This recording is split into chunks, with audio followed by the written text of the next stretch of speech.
Pakistan is doing mass deportations. Apparently, and this is from November of 2023, 1.7 million Afghans faced deportation at that point. So we've got to go back to this point because this is where our story starts. But it's carried on and it's ongoing and it's very interesting. It shows, to my mind at least, that where there is a will, there is a way. And if Pakistan can do it, it's good enough for us. I think that actually one of the few things we can borrow from Pakistan is the fact that it shows you can deport very large quantities of people, albeit to a neighbouring country.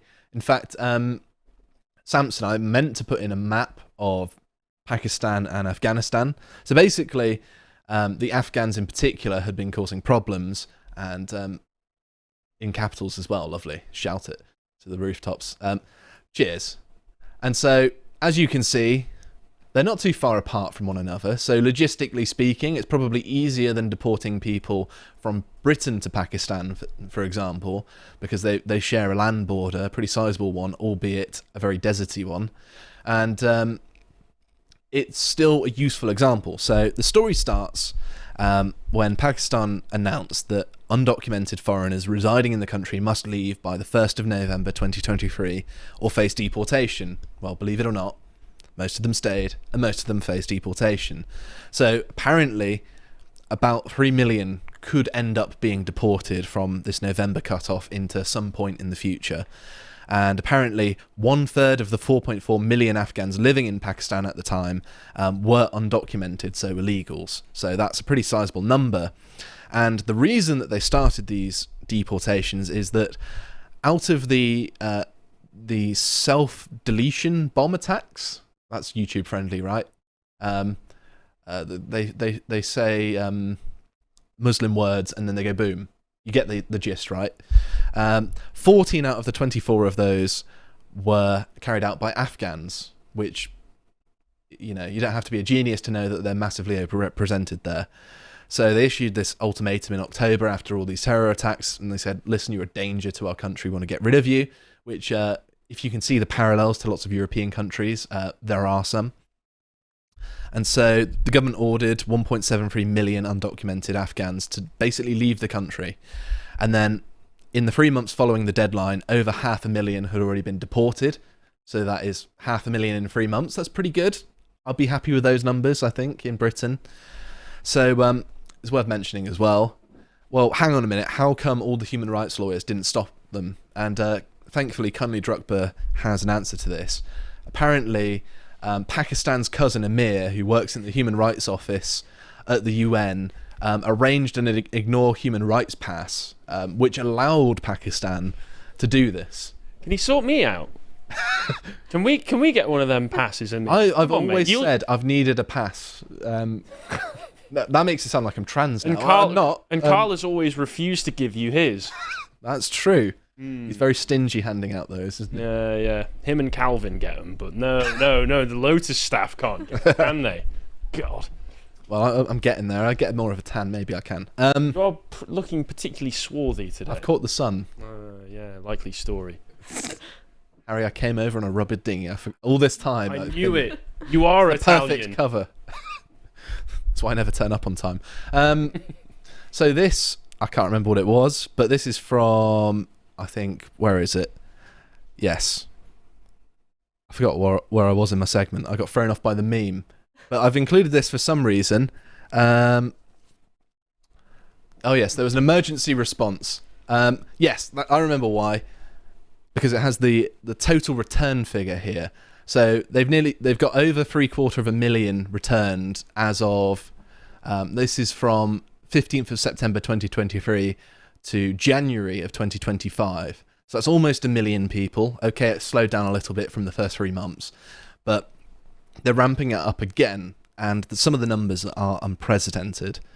So, now it's changing the wrong thing. So here we go. They've stepped up the deportations again because they're all the more sick of Afghans for some reason in April this year. And apparently Afghans holding the Afghan Citizens Card, which was issued by the Pakistani authorities and is held by 800,000 people, were just told to leave or face deportation back to Afghanistan again. And they've held these cards since 2017, and it gave them temporary legal status to stay in Pakistan before they got sent home again. Now they're getting sent home again. And this is again from April. I really like the rhetoric from here. This is Pakistan's defense minister, which I think is the way to do it. Could you imagine our Minister of Defense saying, listen, this is a national security issue?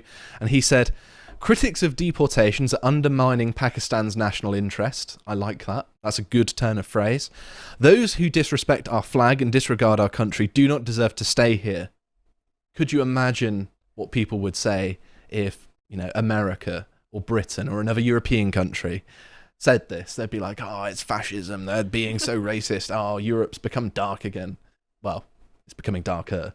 But yeah, this is perfectly fine rhetoric. This is the sort of thing that we should be saying ourselves. And the fact that Pakistan are beating us to it is kind of a bit frustrating, really. And then, starting from the 1st of April, of course, it's only the 23rd now at time of recording, and they've got to a point where they're deporting 700 to 800 families a day, and this is in the month of April, and since the start of April until when this article was published, so the 18th of April, so maybe just over the first 2 weeks of April, 80,000 Afghans just voluntarily left, which is great. That's 2 weeks, you're 80,000 asylum seekers less. That sounds wonderful. This sounds great. How do we replicate this? That's what people should be saying is, well, we know it's possible now. And Keir Starmer is starting up the migrant crime league tables. That's true. I'm really looking forward to seeing what comes of that. Honestly, if Keir Starmer has just been secretly working in our own interests the whole time, and what the crackdown was last year was, don't get too hasty, lads, we're going to get to you, don't worry, then I'd be very happy. So I do honestly believe that while we may not get these sorts of results, that the kind of technocratic state that's being built up around us at the moment is seeing less and less use for the interlopers amongst us. That's and true. is slowly going to start phasing them out, potentially. Or they're harming... Maybe I'm being hopeful here, but I do believe that Tony Blair, if he needed to, would just clear them out. I think also because our entire system is basically like a cattle farm where elites milk money from hardworking people, it is damaging their ability to extract as many resources from us. And because we've got loads of deadbeats who sponge off of us, it's siphoning money that should be rightfully expropriated by our elites from us, rather than to these dependents. And I'm not saying that's a just cause, by the way. I'm just saying that's the way they view it. But I like this league table idea. I want it to be so that every year, at the end of the year, a nationality is declared the winner, and then your prize is every single person of that nationality in your country gets sent home. I think it's beautiful. Safely and legally and respectfully, of course. Yeah, there needs to be a game show aspect to it, and there needs to be a reward, right? Because otherwise, how is the government going to incentivise crime? Or, alternatively, not committing crime. Perhaps the government might want to punish crime, for once, committed by non-English people. Maybe not the hate crimes and all of the social media stuff. That's a bit lame. But, violent crimes, sex crimes, those are pretty good to punish, I think. Property theft. And that makes sense to me. Mm-hmm. Yeah, there we go. Tories would never. And, yes, so as of April, they've deported quite a few people, and I think the number has reached, since this November of 2023, almost 1 million Afghans deported. So in the space of about 2 years-ish, give or take, a few months, you can deport 1 million people from your country. And this is a country with Pakistan's infrastructure where you've got to get MPs in London and whatever to build an airport for you because you're incapable of doing it yourself. And you're still using trains from the British Empire because you don't know how to construct your own. And a third of your country floods every year because you don't know how things work. So if they can do it, so can we. And let's just put some of the people in the West to shame. So the UK, this is purely illegals rather than legals, but I think many legals should be deported as well, even if they've not even committed a crime, just if they're a sponge, they're a dependent financially. The UK has 215,000 illegal immigrants. The US has 11 million. This is just the ones that we know about that are on the books. Obviously, there's more illegals. Starmer has deported 24,000 in 8 months, 3,000 per month, or 14 per 1,000 a month. That's the per capita statistic if you are a leftist. Trump has deported 37,000 in 3 months, or 12,333, probably recurring, which is equivalent to 1.1 per 1,000 a month. And obviously, he's drawing inferences there that I'm not going to talk about today. Well, I would say to this that Trump, his administration does seem to be trying to deport more. It's just that there are many legal blocks. Yeah, well, they've got to. Which I have been covering, whereas Keir Starmer is part of the system. So Trump has to do what he wants. Has to assemble the actual deportation system in the first place because it was in such a state of disrepair, if not deliberate neglect. And with Keir Starmer, they allow him, the system allows him to deport people because he's left wing. It's a Blairite system. So they'll already do. They'll do what he wants. Mm-hmm.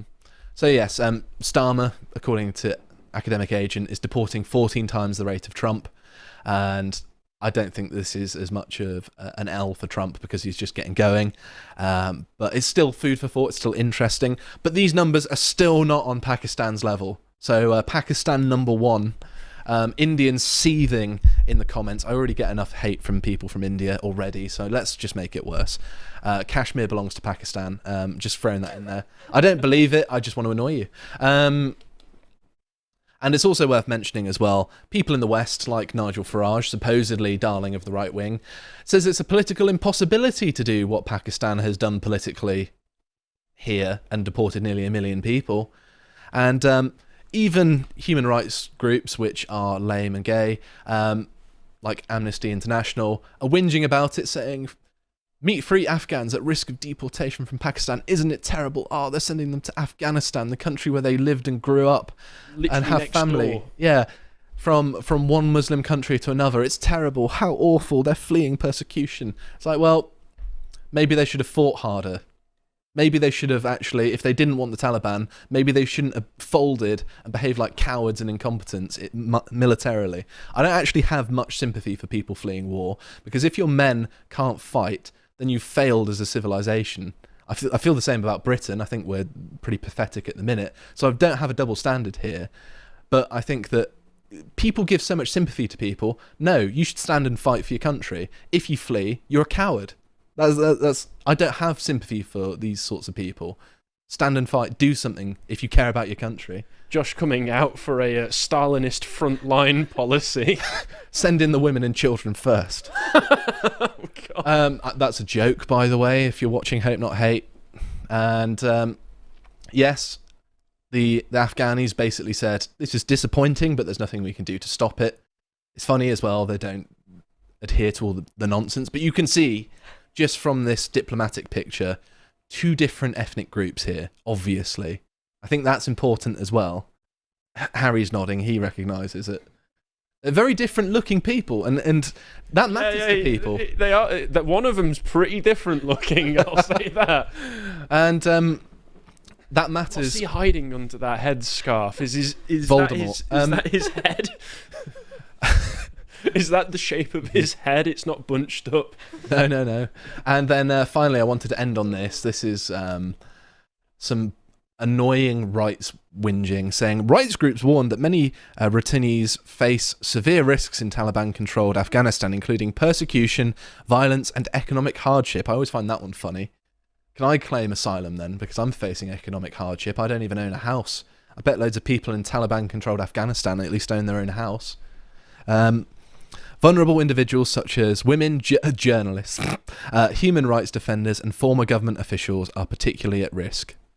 I imagine that if there are millions of Afghanis returning to the country, chances are there's going to be too many for anything to be done, because no infrastructure in the world can deal with that. But there we go. Just wanted to give you some news that, yes, people say deportations are a political impossibility. People say that, the numbers have to be slow and gradual. I say that if Pakistan can do it, so can we. If you would like to watch the full uncut version that is also uncensored, head on over to lotuseaters.com to find out more.